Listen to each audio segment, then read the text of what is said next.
భయం అనే పేరు వస్తే చాలు మనకు మొట్టమొదటిగా గుర్తు వచ్చే దేవుడు హనుమంతుడు. శ్రీరాముడు ఎక్కడ ఉంటే హనుమంతుల వారు అక్కడ ఉంటారు.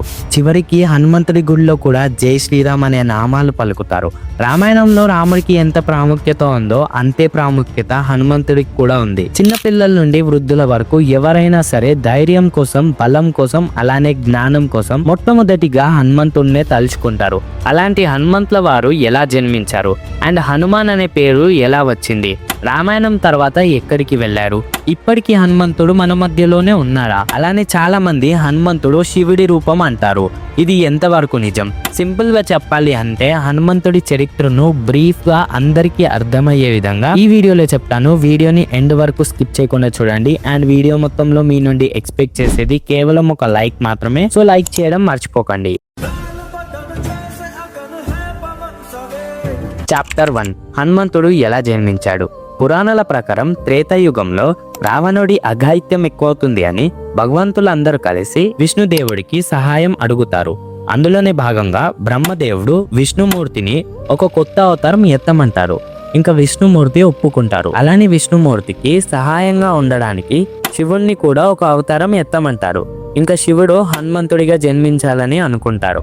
మీరు ఎప్పుడో ఒకసారి వినే ఉంటారు హనుమంతుడు శివుడి రూపం అని. అండ్ ఈ విషయం శివపురాణంలో కూడా రచించబడి ఉంది. ఇంకా శివుడు హనుమంతుడిగా ఎలా పుట్టారు అంటే హనుమంతుడు అంజనాదేవి యొక్క పుత్రుడు అని మీకు తెలిసే ఉంటుంది. అండ్ అంజనాదేవి కుంజిక్స్థల అనే ఒక అప్సర అంట. ఒక సాధు యొక్క శాపం వల్ల వానర సైన్యంలో పుడుతుంది అని, అలానే కేసరి అనే ఒక వానర రాజుతో వివాహం జరుగుతుంది అని శాపం పెడతారు. వాయుదేవుడి వరం వల్ల ఎన్నో యజ్ఞాల తర్వాత హనుమంతుడు జన్మిస్తాడు. హనుమంతుడి జన్మకు ఇంకో కారణం కూడా ఉంది. అదేంటంటే దశరథుడి ఎన్నో యజ్ఞాల వల్ల బ్రహ్మదేవుడు ఒక పాయసం ఇస్తారు. ఆ పాయసం కౌసల్య, సుమిత్ర, కైకేలకు తాగడానికి ఇస్తారు. దానివల్ల రాముడు, లక్ష్మణుడు, శత్రుఘ్నుడు, అలానే భరతుడు పుడతారు. అదే పాయసం ఒక పక్షి ద్వారా అంజనాదేవి నోట్లో పడుతుంది. దానివల్ల హనుమంతుడు పుడతారు. ఇందులో కూడా వాయుదేవుడు సహాయం చేస్తాడు. ఏ కథలో చూసినా కూడా వాయుదేవుడు హనుమంతుడి జన్మ కోసం సహాయం చేశాడు అని ఉంది. అందుకే హనుమంతుడిని వాయుపుత్రుడు అని అంటారు. సో ఇలా హనుమంతుడు జన్మించాడు. చాప్టర్ 2, హనుమంతుడికి హనుమాన్ అనే పేరు ఎలా వచ్చింది. చిన్నగా ఉన్నప్పటి నుండి హనుమంతుడు చురుగ్గా ఉండేవారు. అలానే ఒక రోజు సూర్యుడిని ఒక ఫలం అనుకొని ఆ ఫలాన్ని తినడానికి వెళ్తారు. అప్పుడే ఇంద్రుడికి ఎక్కడ లేనంత కోపం వస్తుంది. ఆ కోపంలో ఇంద్రుడు హనుమంతుడిపై వజ్రాయుధం ప్రయోగిస్తాడు. దానివల్ల హనుమంతుడికి దవడ భాగంలో గాయం అవుతుంది. హను అంటే దవడ, అందుకే హనుమంతుడికి హనుమాన్ అనే పేరు వస్తుంది. ఎందుకంటే హనుమంతుడి దవడ భాగంలో గాయమైంది కదా, సో అందుకే హనుమంతుడు అనే పేరు వస్తుంది. చాప్టర్ 3, హనుమంతుడికి ఇచ్చిన వరాలు. ఇంద్రుడు హనుమంతుడిపై కోపంతో హనుమంతుడి దవడని గాయం చేస్తాడు కదా. దాని తర్వాత వాయుదేవుడు హనుమంతుడిని ఈ పరిస్థితిలో చూసి తట్టుకోలేకపోయాడు. అండ్ ఈ భూమిపై ఉన్న గాలి మొత్తాన్ని ఆపేస్తాడు. దానిని గమనించిన ప్రతి ఒక్క దేవుడు వచ్చి హనుమంతుడికి వరాలు ఇవ్వడం స్టార్ట్ చేశాడు. ఇంద్రుడు వజ్రం లాంటి బలం ప్రాప్తిస్తాడు. వాయుదేవుడు గాలి కంటే వేగంగా ప్రయాణించే శక్తిని ప్రాప్తిస్తాడు. అగ్నిదేవుడు నీకెప్పటికీ అగ్ని ద్వారా ఏమవ్వదు అనే వరం ఇస్తాడు. అందుకే మీరు గమనిస్తే రామాయణంలో కూడా హనుమంతుడు లంకకు వెళ్ళినప్పుడు హనుమంతుడి తోకకి మంట అంటుకుంటే ఏమవ్వదు. అలానే వరుణ దేవుడు నీటిని కంట్రోల్ చేసే శక్తిని ప్రాప్తిస్తాడు. చివరికి బ్రహ్మదేవుడు ఆకారం మరియు పరిమాణం అంటే షేప్ ఇంకా సైజ్ చేంజ్ చేసుకునే శక్తిని ఇస్తారు. ఇలా ఒక్కొక్క దేవుడు ఏదో ఒక వరం ఇస్తారు. దీని తర్వాత వాయుదేవుడు మళ్ళీ ఆ గాలిని తెప్పిస్తాడు. చాప్టర్ 4, హనుమంతుడికి పెట్టిన శాపాలు. ఫస్టే చెప్పిన కదా హనుమంతుడు చిన్నగా ఉన్నప్పటి నుండి చాలా చురుగ్గా ఉండేవారని. సో ఒక రోజు ఒక ఋషి జ్ఞానం చేస్తుంటే హనుమంతుడు అక్కడికి వెళ్ళి ఆ ఋషిని ప్రతిసారి డిస్టర్బ్ చేస్తుండే. ఇంకా ఆ ఋషికి కోపం వచ్చి నీకు అవసరం ఉన్న టైంలో నీ శక్తులను నువ్వు మర్చిపోతావు, నీకున్న శక్తులు ఒకరు చెప్పే వరకు నీకు గుర్తు రావు అని శాపం పెడతారు. ఒక ఎగ్జాంపుల్ లాగా చెప్పాలి అంటే హనుమంతుడు లక్ష్మణుడి కోసం సంజీవిని పర్వతం ఎలా తేవాలి అని ఆలోచిస్తుంటే అతనికి ఉన్న శక్తులను మర్చిపోతాడు. అప్పుడే జాంబవంతుడు నీకున్న శక్తులను మర్చిపోయావా అని గుర్తు చేస్తాడు. సో ఇలా హనుమంతుడికి శాపం కలిగింది. అదే కాకుండా రాముడు ఈ లోకం వదిలిపెట్టి వెళ్ళిపోయిన తర్వాత హనుమంతుడు ఎప్పటికీ నాకు ఈ లోకంలో మోక్షం కలగొద్దు అని అతనే శాపం పెట్టుకుంటాడు. చాప్టర్ 5, హనుమంతుడు రాముడు ఇద్దరు ఎలా కలిశారు. మాక్సిమం ప్రతి ఒక్కరికి ఈ స్టోరీ తెలుసు. అండ్ అయినా కూడా ఒకసారి వినండి. ఒకవేళ మర్చిపోయి ఉంటే గుర్తొస్తుంది. రామాయణంలో రామ హనుమంతులు కలవడం ఒక అద్భుతమైన దృశ్యం. అక్కడి నుండి రామాయణంకి టర్నింగ్ పాయింట్ వచ్చింది. అలాంటిది రాముడు హనుమంతుడు ఎలా కలిశారంటే వాలి సుగ్రీవుల కొట్లాట గురించి మీకు తెలుసు కదా. ఇంకా వాలి భయంతో సుగ్రీవుడు ఋష్యముఖ పర్వతంపై దాచుకుంటాడు. ఆ తర్వాత ఒక రోజు సీతని వెతుకుతూ రామలక్ష్మణులు ఆ పర్వతం దగ్గరికి వెళ్తారు.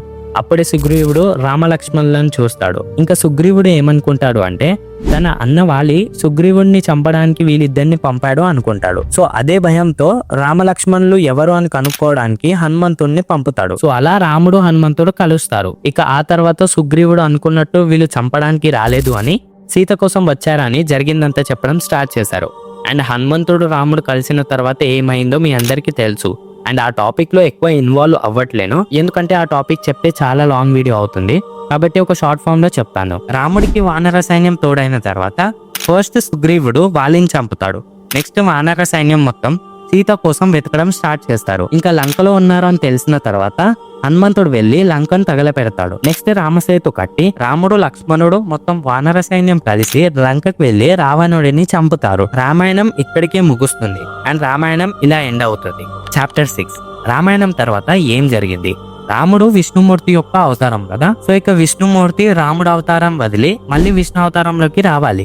కానీ హనుమంతుడు గురించి మీకు తెలుసు కదా. రావణుడిని చంపిన తర్వాత హనుమంతుడు రాముడికి ఎప్పటికీ ఈ రామావతారంలోనే ఉండమని కోరుతాడు. కానీ అది సాధ్యం కాదు అని రాముడికి తెలుసు. హనుమంతుడు రాముడికి పరమ భక్తుడు అని ఇంత సహాయం చేశాడు కాబట్టి హనుమంతుడు ఎప్పటికీ ఈ లోకంలోనే ఉంటాడు.